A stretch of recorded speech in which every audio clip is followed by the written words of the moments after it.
Coming up on today's show, the Suns take game one of the NBA. Just kidding. We're not there. We are going to look back at what happened in reality. We've had a little bit of time to cool off. Did the Suns actually just completely fall apart and this whole thing needs to blow up? Or can we actually just be honest and get a few real things out there of what needs to change? Aaron Edwards is here. We'll break it all down on today's Locked On Suns.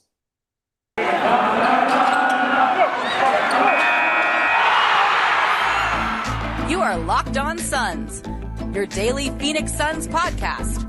Part of the Locked On Podcast Network, your team every day.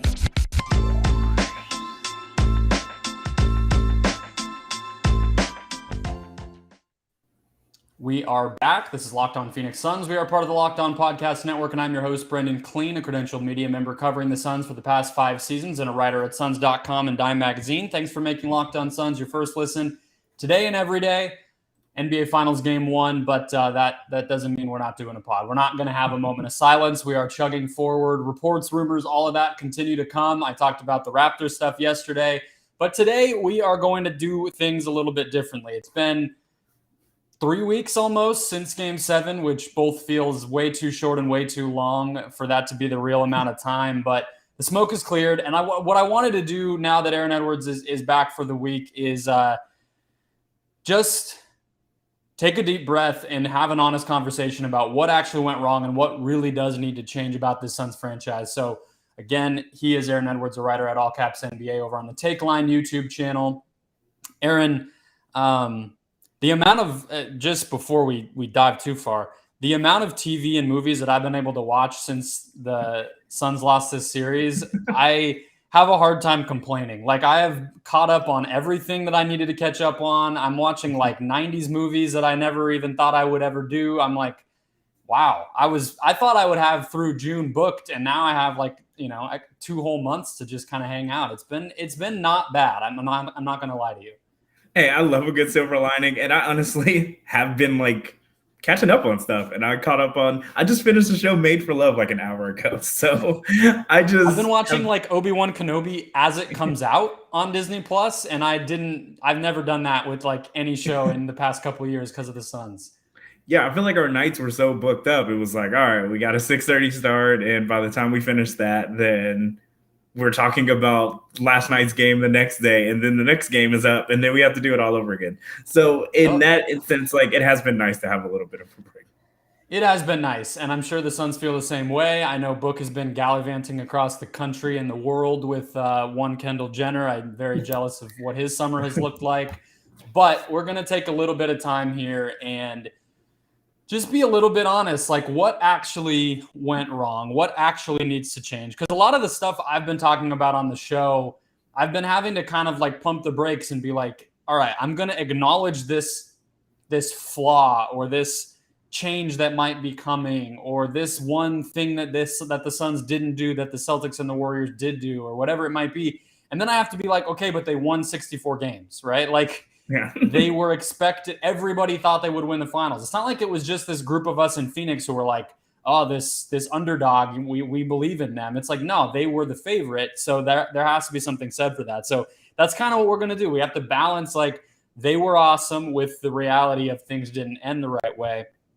And what do you do with that? Because that's obviously what James Jones and other guys in that organization are having to kind of confront themselves right now. So I'll open it up to you. What's kind of been sticking with you as something that you feel like actually needs to be different if the Suns are going to get over the hump, get back to where they were and beyond next season? I think we talked about this a couple of days ago. Like, the scheme that they're going to have to deal with now isn't going to go away. And that's putting that kind of load on a 37-year-old point guard is just not going to work out in the long run. Like, we might win 55 something games next year, but for 7 games, he's going to get attacked. He's going to get full court pressured, and they're going to end up getting him to guard you and making him guard you every possession. And that's just a problem that's not going to go away. And I just don't think we can play at that kind of pace anymore, because like people were saying, like, it hurt Ayton. It kind of hurt Book, because we've known for a long time that Book likes a higher pace. And when Mikal Bridges is running, he is an incredible player. But in the half court, having him spot up in corners and just wait to hopefully get the ball, that just doesn't work. And that's just how Chris Paul needs his offense to run. And I just think in the long run, it can't run like that. Yeah, that was going to be the first thing that I said, honestly. Not so much the kind of scheme, although I know we were talking about that, but my thing is just like they have to get easier shots. And I mean, like I kind of touched on this a little bit with some shows that I've been doing about, getting to the rim more and taking more threes and this and that. Is like the thing I keep coming back to is the system that the Suns have started to really run since they had Chris Paul. So the past 2 seasons, that system relies on Chris Paul being amazing.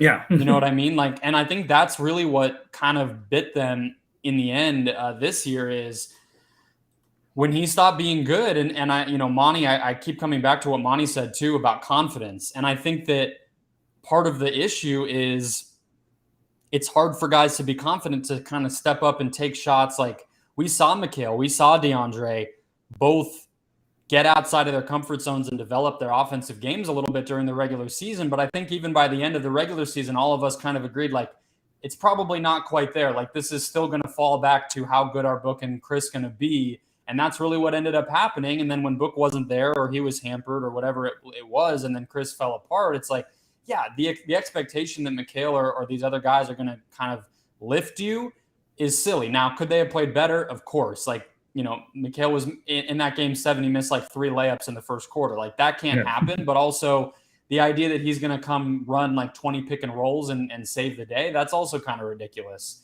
Like they just don't get enough free throws, layups, and threes. Like, I mean, that sounds basic, but they don't do it. They just don't get enough of those shots. And you're setting yourself up to be at a disadvantage if you're accepting that every game. Yeah, I think a team with runners like we have, like Book, like Mikal Bridges, Ayton's one of the best running bigs in the league. Like, I just don't think a team like that needs to be using the full 24. Like, it gets way too close. And Monty, I know he likes to run his offense that way, specifically because Chris does. But I just don't think, and like, as far as this team right now, we do have the pieces. I just don't think we can be one of those teams that try to shorten games and run a full 24 and try to get a bucket when every bucket you try to get in certain games is really hard. Like sometimes you just got to get the best shot you can and not wait as long as possible to get it. I mean, the only team that really did that and succeeded this season was Dallas. Like they played slow and they had Luka Doncic who can bail you out with a freaking circus shot at the end of the clock and get fouled. Exactly. Yeah. So on that note, I had a few of these stats. I did a show earlier in the week that I thought was I learned a lot like prepping for it, honestly, and I think people should go back and listen to it because it's crazy when you look back on the 2019-20 season and how different this team is than that year. Yeah, they had we've been talking about getting to the rim for the whole time Chris has been here. More than a third of the Suns shots came at the rim that season. They had the number 1 transition offense in the NBA. And they were 13th in passes per game. I also want to throw in there something I didn't talk about the other day because I didn't look at it. They were 5th in free throw rate that first year under Monty. So, like, those shots are the ones that Monty came in here wanting to get, and they got them with way worse talent. They got them with Kelly Oubre doing whatever the hell he wanted every possession. He attacks the rim, though, and he attacks it hard. And that's just one of those things. He's a great transition player. Yeah, and I'm no way caping for Kelly Oubre because I remember those days, but there are just some aspects of this team that hopefully they'll grow. Like Cam Johnson, he started to attack the rim a lot more and get fouled, and I just think that's one of the things that Mikal Bridges is probably going to get better at, just getting stronger and being comfortable doing it even. Like I just think the way he's physically built right now, I just don't think he's comfortable doing it, and I just think that'll just come later. He'll be ready to put the ball on the floor and go to the rim and get fouled, but we just don't have that right now. Yeah, you see guys like – because I don't know if physically like he's going to be a guy who continues to put a ton of muscle on, but I do think like you see guys like KD, Paul George, different guys like that where they don't really add weight, but they just handle contact better. I don't really know what that is. It's just I mean, you can see it. Steph got very obviously stronger this year. Like, you can tell, and he's comfortable going to the rim. He attacked the hell out of the Mavs the last series. Like, whenever they let him go to the rim, he was comfortable going to it and trying to get a foul. And that was one of like the big hangups on him was he's small and he will take a beating. And he's not exactly like just jack now, but you can tell he's obviously stronger now and he's more comfortable doing it. I think it's not exactly muscle memory in terms of like instincts and stuff, but it's like muscle memory in terms of what needs to be strong to be in the NBA. And once you've been in the NBA for 5 to 7 years, I feel like that stuff's just there for you. You also know how to train. You're training for situations that you're in as a player based on the team you're on, rather than just like, all right, it's the draft's coming up. Let me go, get some, 15 reps of this and that in there with my trainer and just like show everybody how yoked I am on the combine. Like I think that's kind of the stuff that it is. Let me ask you this though, on this note. I feel like they missed Willie Green more than we thought, because the Suns were giving him a ton of credit last year for all the stuff that they were putting in there offensively, getting Book and Chris to play off of each other better. The times when they were moving the ball, they were all like, yeah, Willie was yelling at us, and it's kind of hard to quantify, but I think that is something that I kind of came back around to after the game 7 is like, yeah, maybe they missed him, because their assistant staff, they've lost guys every year for the whole time Monty's been here now, and I wonder if that plays a part too. I feel like it definitely did, and it was not – I knew like Willie Green being the Pels coach was going to make for a tough series, but I don't think it was all that. Like, I don't think he threw anything at Monty that he wasn't like prepared for. I just think Willie just knows his players and he can get the best out of each and every one of them. And I think Willie's more down to hurt some feelings. Like, I think when somebody didn't have it and another matchup worked, Willie was down to try it. And when it comes to that with Monty, he doesn't do stuff like that sometimes. And I just think Willie would have probably been in his ear a lot quicker to make some changes that I think Monty would have made. I think it's just that modern kind of NBA mind that Monty trusts. Yeah. Like I think a unique thing where he knows Willie on a personal level, and like they've had a relationship for so long that he trusts him. And it's kind of the one way where Monty's able to like open himself up a little bit. Although again, like you go back to 2019, we weren't feeling like Monty was, hit like a dinosaur in terms of how he was running his offense. And now it's like, I think it's that Chris Paul thing. And I think it's going to have to change. Like, they can't go into next season acting like it's the 2014 Clippers. Yeah, I think I hate using the word, but he kind of hijacked the offense. And with a 37-year-old point guard, you can kind of only do the things that they can do at this point. Like, he's still a very fit, very in shape 37-year-old, but he is 37. And there are going to be some hangups with that. And every single thing got attacked about it. And that's just same kind of thing we were seeing with Kyle Lowry in the Heat, right? Where they were like, people were like, should they be playing him? Like, I don't know if it's working out. Yeah, and I wasn't not like bench Chris Paul in like those last 3 games that he just was terrible in, but I just think there had to be other options in just getting the ball out of his hand, not doing soft switches. Like, there are ways to hide Chris Paul, even if it means it's going to make you a little bit weaker in other parts of your defense. And we just didn't do any of those. We just let them do whatever they wanted. And if we're going to continue doing that, and teams are going to be like, all right, we can get LeBron on Chris Paul whenever we want, people are going to do that because we're just giving it up. We were just giving it up pretty easily. Yeah.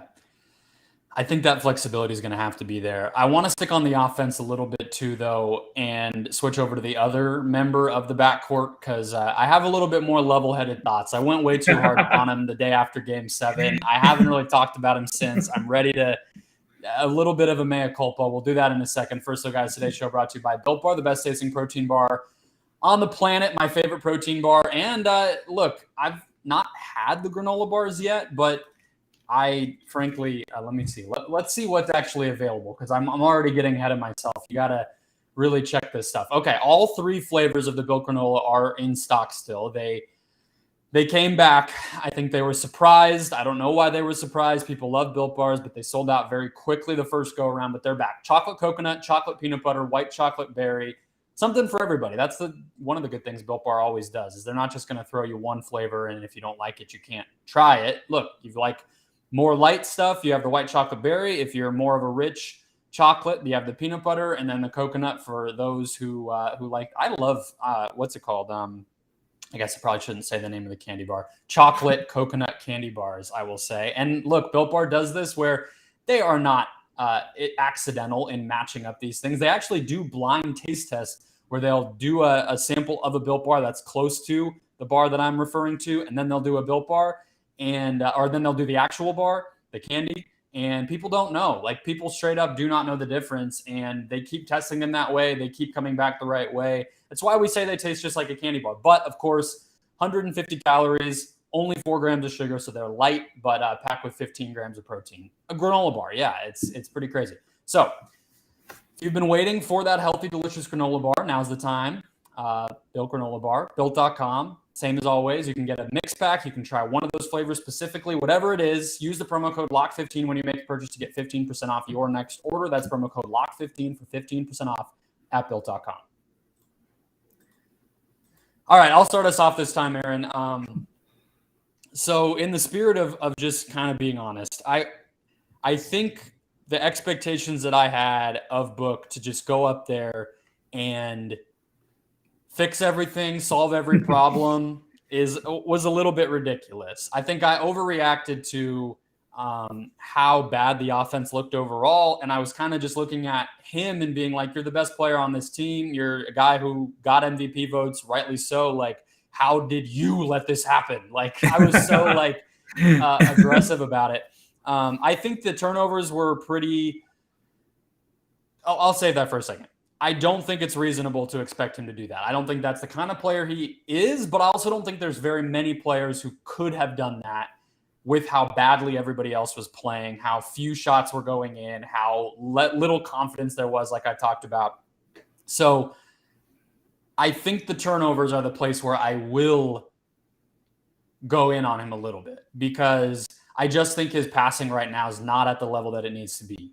It shouldn't be as easy as it was this far into his career, even when other guys aren't making shots. I understand that's a part of it, but he was throwing balls away. It wasn't like he was making the right pass, getting it to an open 3-point shooter, and that guy was just missing, and the Suns put up 40 open threes and missed all of them. Like, he was messing up. He was getting figured out and solved by the Mavericks a little bit, and they knew which passing lanes to clog. You know, when a guy like Spencer Dinwiddie is playing the lane and getting a steal on you multiple times over a couple games, like, he's not an elite defender. So is that fair to say? I think the passing is one area where Book needs to come back better. Yeah, and I've been critical of his decision making on doubles, like, a lot actually. And I keep thinking like that part will come, and he's seen it. Like, he knows what happened. I think that's probably going to be the main focus coming up, especially not knowing what Chris Paul he's going to get. And I think he has to know going in that either this team is going to make some changes and we're going to get more ball handlers, or he's really going to have to figure out his decision making and just attacking doubles.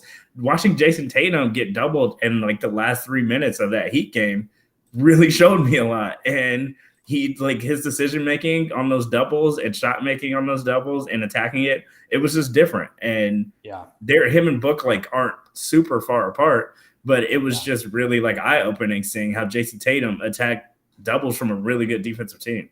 So let me just ask you this then, because this is the other part that's a little bit uncomfortable, and I think it goes into some of the Supermax stuff. And I think we talked about it a little bit because when we did that Supermax show about Book,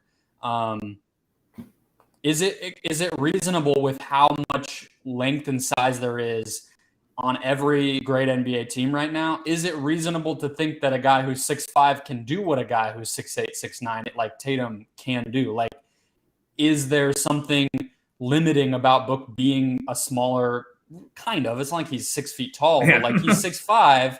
If you throw Dorian Finney-Smith and Spencer Dinwiddie at him, like, he's not going to be able to see over the top of those guys as easy as Tatum. Like, is that just giving him too much of an out, or is it real? No, I think he's just way better than that. I don't think that's like a huge hang up, like the size thing. I think he's big enough and still super athletic that he doesn't really have to use his athleticism as much as other guys. That's why, like, his game, like, he's not going to go over top of you or bang into you. Like, his game is just so smooth that it looks like he's not trying hard. And I just think that size-wise, I just think it would look like that no matter what size he was. His game would just still look the same. Yeah, I think you're right.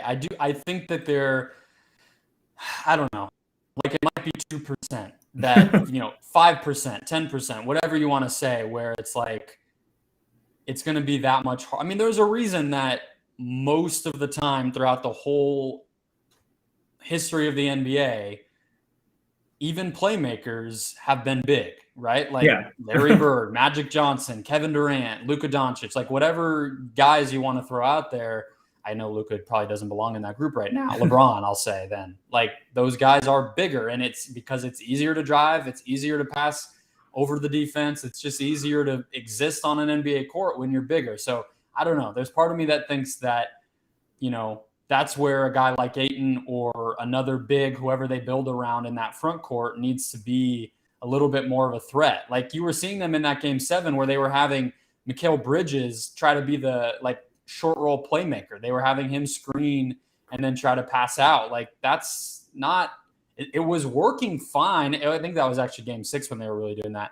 But like that's a weird thing that they were trying to do at the last second because they just didn't have options. And part of me feels like that's because they just don't have that bigger playmaker. I mean, Chris had Blake Griffin, who was amazing at that stuff, and that really, really helped. So,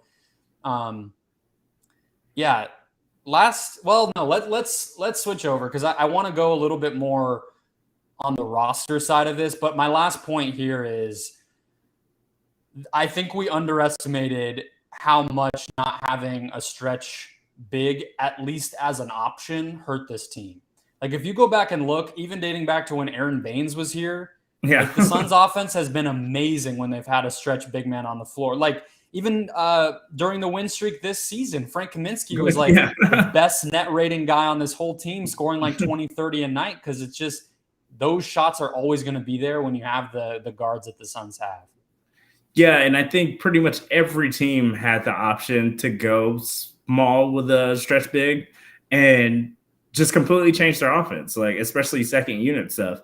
Like the Warriors can put in Bielitsa, the Mavs could have thrown in Kleba, and like every team could just go a little small, and get a 3-point shot from their center. And I really just that's another one of like the Chris Paul things. I just don't think our offense allowed for it for the most part. I mean, with Sarge, he was usually sitting, and that was usually Campaign's favorite guy to have in the lineup.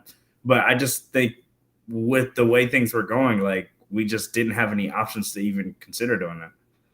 Yeah, and I think I think we all got a little bit too excited to just get the best center on the market last summer when it was JaVale, because it was like, wow, like.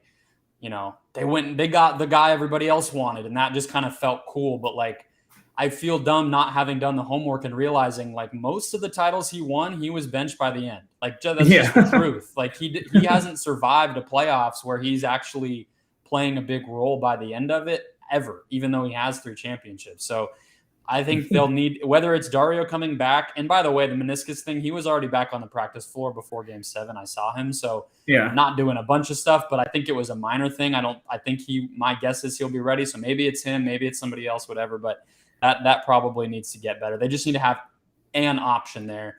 And I think that would just help be another thing you can go to, like you're saying, on offense when other stuff's not working. But let's go to the roster side a little bit more here to close things out. First, though, guys, today's show also brought to you by Locked On NBA, where I will be doing a Game 1 recap tonight, right after, the game's about to start. Then I'll watch it, then I'll record it, and you can listen right after that. Locked On NBA is going strong throughout the finals. Free agency stuff, draft stuff coming up, of course, too, coaching searches, whatever. Locked On NBA, your number one place to get all of it every single day. Okay, so we talked about quite a bit already. We're trying to just level set what actually went wrong. I'll give the floor back to you here. It doesn't have to be on the roster side. I have a few more thoughts on the roster side of things, but what else? What else is reasonable to poke holes in here, and what needs to get better heading into next season? It's the very obvious one, just having another ball handler off the bench. I think the campaign thing just didn't work out. Like, I'm not sure if he was hurt, but it really just looked like his confidence was gone. Like, the guy from that Lakers series last year was gone. He was all confidence, pulling up from anywhere, getting to the rim whenever he wanted, and getting to the line, too. Like, I just think all of it just kind of fell apart, and Monty just wanted to stick with this guy. It was like the loyalty thing, and he was like, if we're going to go down, we're going down with this ship. And I just think we need and they're just not growing on trees, but we just need a bigger ball handler to come off the bench. Like, I'm not sure if it's an option money-wise, but like an Oladipo dude to come off the bench for you, that is just a really nice thing to have, even though it didn't work out for Miami. We just need one of those, a dude that's willing to attack, athletic, and can handle the ball. And that was my biggest hang-up. I really like this team as constructed, but that was just a really huge hole. And it wasn't just we needed to survive the bench minutes. Like, we needed to like hang on and really try to survive during the bench minutes. And not every other team needed that. Like, I've seen Jordan Poole on the floor. Like, you got to be extremely confident with giving Steph rest when you can just put a dude like that on the floor. And we had nothing like that. Book would either have to play too many minutes or Chris Paul would have to play too many minutes. And there was just no sure thing to come off the bench to help out a little bit. And when you listen to Warriors fans, they were kind of still worried about how we would attack their bigs with Ayton. Like, Ayton wasn't the problem when it came with stuff like that. They were worried about what Ayton would do to Draymond, or if he got switched on to somebody smaller, because we attacked them when they went small. We attacked them every time. And I just think the only hang up, if we even made it that far, was Jordan Poole would have killed us, and he would have killed us really bad coming off the bench. Yeah. I mean, I think you and I have talked about it a couple times. Like, the Warriors team, the way that it looked by the end, like they would have slammed the Suns. But I think that's a big reason why. What if I responded and I was like, and my other thing is the crowd, the Suns fans, they were the worst. They did not bring it this year. I was just thinking, I was like, what else do I want to say here? What if I was just like, yeah, the fans didn't bring it? Well, I was actually thinking though, because, it was one of those things. And you made me think of it with Cam, where I was like, I don't know if anybody listening went to any of the playoff games. I'm sure some of you guys did. It was different. It really was different. Yeah. And I think not having like Payne and some of those energy guys, it would, like, when Book scored 30 in that first half of game 2 of the first round, it was insane. But other than that, it just felt different. It really did. And I think like some of those energy types of guys can really be important. Like, it's not really the focus of what I was going to say, but it made me think of it. The thing I was going to say is, I think we just need to have this conversation if we're just kind of being honest. And I don't know how I feel. I don't know what to say necessarily, but like, we're kind of talking around the fact that there's no way that Chris Paul can be relied upon in the same way that he was this year. Like, they can't go into next season feeling like he's going to play 35 minutes and there's no way. Like that, you just can't do that. And a big part of that is you need somebody behind him. So what do you feel like is the solution? That, like, you said Oladipo, is there anybody else, like even in a trade or anything, that feels like it could be a replacement for Payne? We can go Gordon a year late, but I just think like that ship has passed too. But yeah, like, I really don't know where you find a bucket getting point guards. Everybody that has one, or backup point guard, everybody that has one luckily lucked into one. Like, Jordan Poole, a lot of them can't play in the playoffs. That's the problem. Like Jordan Clarkson and guys like that, it's like you don't want those guys really. Like when push comes to shove. Yeah, but a lot of those dudes, the teams that are comfortable with their backup. I mean, Dinwiddie got super hot toward the end, and that just got us. But like going back to the Poole thing, like they lucked into that. He was in the G League and he started off slow and he had to go through a lot of stuff to become what he is now. And that's like best case scenario. Like we're just not going to find one of those dudes growing on trees. So I don't know what you do with Chris Paul, but he can't play 35 minutes a game again. Do you think he would accept rest and DNPs and stuff like that, load management? He wouldn't take it when he was 35 with Sam Presti. Would he do it now if it was like, hey, this might be the only chance you have left to win a title if you do this? Yeah, but does a team that has to sit him that much go to the championship? Like we would need a really reliable option if we're thinking about sitting Chris Paul that much, or we're doing point book and we're putting another wing out there. Like I don't really know what other options we would have. I mean, they were good without him when he got hurt, though, and that was with Payne having a worse season. Yeah, and Cam Payne decided to at least pick it up a little bit, and he was passing the hell out of the ball. Like he was, and Shamet was really good during that stretch too. Yeah, and Holiday was really good coming off the bench for that, and it was just Monty just seemed like he trusted people more, and I just don't know, like. Their confidence just got shot. I'm not even going to get started on the Aaron Holiday.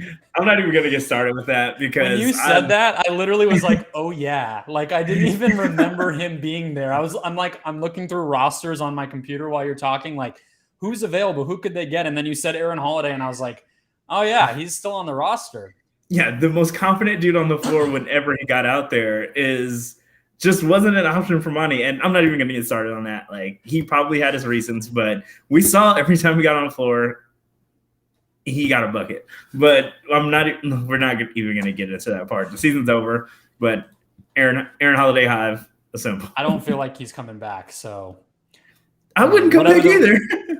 Whatever the reason was that he wasn't getting playing time is probably the same reason they're not going to bring him back. I mean, I don't know, like the best case scenario for a player like that to replace Payne or to be another option there would be like, Kobe White or Colin Sexton or some of these like younger where like you still feel like you could mold them. They're going to be expensive. It would take like a bunch of weird, it'd take a bigger trade like Crowder and something like that to even get in the conversation for something like that. And I think Sexton's a restricted free agent. They both might be. So it kind of complicated, but like a player like that, younger, your version of Poole, understanding you're not going to get somebody that good, but the other thing about Payne that I always try to like remind people listening of is he's not young. Like you could feel like, oh, it's just his second season, like he'll bounce back, but it's like, no, not really. It's not his second season. It's like his sixth season. He's in his mid-20s. He's in his prime, basically. Like expecting him to take a leap isn't really there. So I think Chris would accept sitting more, load management, whatever you want to call it. I think you're right that they have to have a plan for that. Like I think of Kawhi Leonard that year with Toronto. He load managed a lot because they have like a million wings every single season. Like it was easier to do that because they had players who could fill that role. The Suns don't right now.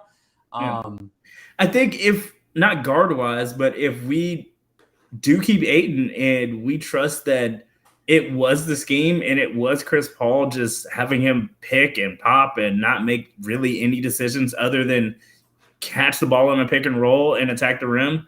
And he really is the player that I do think he is sometimes, and he's going to make that jump, then I'm fine with just figuring out another wing or point book or sitting Chris Paul sometimes if we're going to get the Ayton that I think he can be. Yeah. And at that point, I mean, you need somebody to like entry pass and, get sets initiated. You don't need an amazing pick and roll guy. You use him a little bit more like he was used his first couple seasons. And I think though, like if you're talking about stuff that would set them back, like I think the inevitable thing, as we're talking, like they're going to be much worse next regular season. Whether there's, I mean, like that's obvious. 64 wins is obvious, but like, I don't think they'll be like, are they going to win 55? No, I think it's going to be like a 48 type season. I don't know. I don't think I would go that far down. Like I still think they have the talent, but I just think like whether they're sitting guys or trying to focus on development more or playing more depth more consistently, their end of the bench guys more often, whatever, like that, I think they'll take a step. But 48 would be like, I think scheme 67% of what they did this year. That would be a lot worse. Okay, like 50, like 51, I think. But we're putting a dude that is 37 years old out on the floor for 82 games. Yeah. Like, and he is our second, third, first, whatever best player. He's in the top 3. And I just think that's the dangerous part. And he did win us a lot of games. Like, we were the best clutch team in the NBA, and he won us a lot of those games in the clutch. And I just think trusting a 37-year-old to keep doing that and doing that in 35 to 36 minutes a game just isn't sustainable. Yeah, this could have been a week of shows, honestly. I thought I had closed the book. I also wanted to talk to you about Barry, but people yell at us when we talk about TV. But I want to maybe we'll do it after the season's over because we only have 2 more episodes. Yeah, we can do that. Cool. All right, we got to watch Game 1 of the finals, guys. That'll do it for the week. Thanks for listening to Locked On Suns. We'll have more. I feel like this new stuff is not going to stop coming. The NBA is insane. I was trying to convince people that right over at Dime that the KD to Phoenix stuff is an actual possibility. They just stopped answering me at a certain point. So we're just going to keep yelling into the void every single day. But I appreciate you guys listening again. Thanks for making Locked On Suns your first listen. Now go make Locked On NBA your second listen, featuring me tonight to catch up on Game 1 of the finals.